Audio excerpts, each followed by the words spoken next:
Like, is it possible to be completely sort of tone deaf to the spiritual, or just not need it at all and still live a flourishing life? Yeah, I certainly think that there are people for whom what we're talking about just is absolutely of no interest to them, or they don't really spend much of their day thinking about these types of questions. And probably by every kind of measure and metric, they would probably report their life's probably just fine. Like, it's meaningful enough. They've got work, if they're able to, they've got relationships, maybe they have a hobby. So they have things to fill their time, and they probably have things that make their life quite meaningful. And one might imagine, though, that even richer sense of meaning might be available to those who are willing to cultivate a sense of spirituality. But I would not presume that a lack of spirituality means that someone is living necessarily in a deficit. David, what do you think in terms of, as human beings, as meaning-seeking creatures, is the sort of response of someone who says, look, I don't need this stuff? How do you make sense of that? Is it just that there's enough scaffolding that they don't have to confront themselves with universal questions that percolate from within us? Or is that just that there is, is there a viable way of living a human, like maybe a life of fullness that doesn't require dealing with these existential questions? Yeah, that's a great question. I want to add one thing just kind of on the spiritual alienation bit, because I think it connects up with this. I think it's helpful to distinguish between spiritual alienation and religious alienation. So I think, for instance, a lot of Daryl's work is on what I might call religious alienation. So people who are like done with religion or sort of in some way alienated from religion. And one of the interesting questions is like, does that make the spiritual search more difficult? Does it exacerbate the sort of more fundamental spiritual alienation that sort of I argue we all have, right? I mean, a great example of this is Nietzsche's when he proclaims the death of God.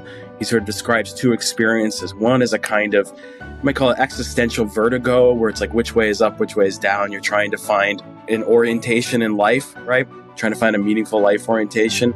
And then the second experience is, at least he describes as a more positive one, which is this experience of like an open sea of like possibilities that is sort of like you're liberated from certain kinds of restrictions. So for some people, they may actually find it easier, right? If they're sort of throwing off some baggage from their past, although they're sort of tasked with this like, which path then, right? And I do think spiritual practices do play an important role just as vehicles of our longing. The ways of, whether it's prayer or meditation or whatever it might be, I think that they play an important role as vehicles of our longing.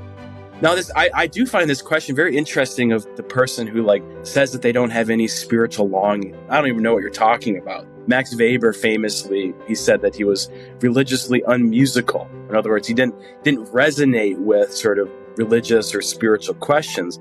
But nevertheless, when he was asked why he does his work, he said, I want to see how much I can stand, right? It's sort of this image of this courageous person facing the bleakness of reality and carrying on nevertheless, right? And so I think oftentimes there are these sources of meaning. So even if they don't find any larger meaning in the cosmos, they may find personal meaning just in sort of confronting this. Now, of course, there are cases of people who just go through their lives and maybe don't reflect on it too much, right? But this is sort of that midlife crisis experience that can come up. You might think just, being human, there's just questions that are going to arise sooner or later. You come up against some failure in your life, or you come up against mortality, or you come up against a tragedy and suffering. You're trying to make sense of it. This is a sense in which people might not frame it as like some of it's the framing of like spiritual longing, but you might switch to like thinking about meaning. So another way to think about spiritual yearning is just to talk about in terms of like the search for meaning. And I do think we are fundamentally meaning-seeking creatures, and we seek meaning in lives. We want our lives to be significant. We want our lives to matter. So I think in that sense, sometimes you just have to frame the reference. I mean, like, spirituality can sound spooky to people. It can sound like ghosts and goblins and whatnot, right? I mean, so it's like, people are maybe of a more kind of like spirit or soul or whatever. They may not.